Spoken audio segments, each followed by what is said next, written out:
সত্য ভাষণে অকুত ভয়, ছিল না কোনো গ্লানি।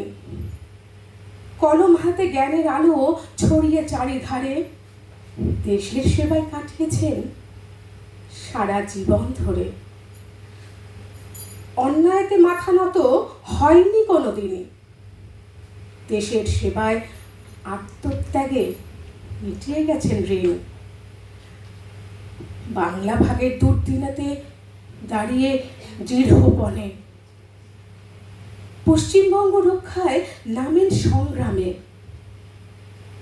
কাশ্মীর নিয়ে প্রশ্ন তুলে বলেছিলেন স্পষ্ট, একটি দেশে দুইটি বিধান, হলে সে দেশ নষ্ট।